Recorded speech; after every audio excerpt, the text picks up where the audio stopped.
उद्योगपति doctor आईनजीवी chartered accountant भली विभिन्न वर्गर व्यक्ति गोटे सूत्र में बांधि रखुवा BNI achievers business networking international पक्षर आसंता मार्च 18 तारिख में बिजनेस प्रमोशन और सेवा संक्रांतीय तक्षक 2.0 प्रदर्शनी कटक स्थित यूनियन क्लब परिसर में अनुष्ठित होब।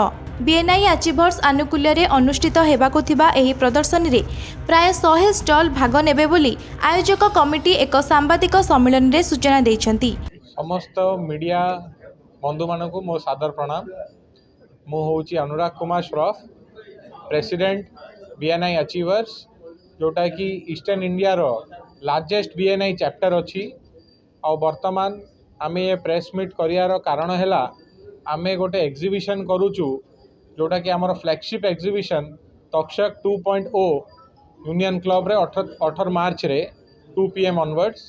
आ भितरे आमर मेन कारण ये एग्जीबिशन को करिया को हैला कि आमे विभिन्न प्रकार प्रोडक्ट्स को डिस्प्ले करिवु एवं आमर 125टा मेंबर 125टा अलग अलग प्रकार विभिन्न प्रकार प्रोडक्ट्स रो एग्जीबिशन करिवे, जोटा कि बिल्डिंग कंस्ट्रक्शन रे भी लागिवो, प्लस आपण रिटेल इंडस्ट्री रे भी लागिवो, प्लांट एंड मशीनरी रे भी लागिवो। तेणु एटा गोटे संस्था आमर एमतिया जहाँ भितर कहार भी कौन मेम्बर तांको निज निज भितर कौन प्रोडक्ट कैटेगरी रो क्लास नुहे। तेणु से ये बिजनेसटा को आमे बढ़ाऊँ रेफरल्स माध्यम रे। धरतु मु गोटे मेम्बर मुझे आपण को गोटे रेफरल देली सुनिश्चित काली दिन आपण भी आमको फेरस्त से रेफरल करेंगे, कहीं आप चाहिए कि जब मत जड़े बेपार देला 2 पैसा मत किए रोजगार देला मुझे सुनिश्चित रोजगार करी देवी।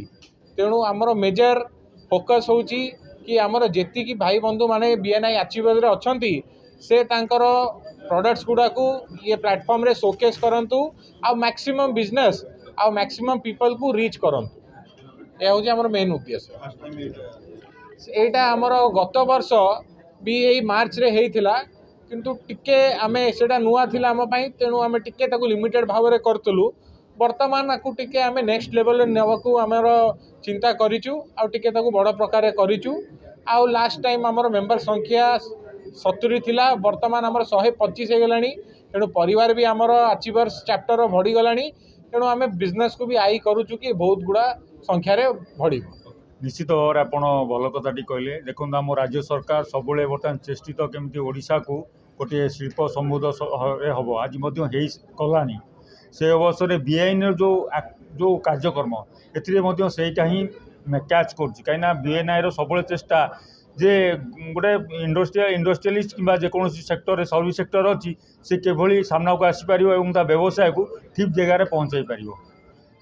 तेणु आपको अनुरोध करी तक्षक 2.0 जो आमर अनुष्ठित हो 18 तारिख आप निश्चित पहुँचे। ये गोटे दिन कार्यक्रम से प्राय 200 पाखापाखि स्टल रा सहित जो टोटाल ओडिशा तथा बाहर बहुत सारी एंटरप्रेन्योर मानकर प्राय 1000 बिजनेसमैन मान गोटे बहुत बड़ पेंटस्थली हम। आपड़ ये कार्यक्रम को पहुँचे और ताकू भल भाव कभर करेंगे। ओडिशा मानचित्र आसू।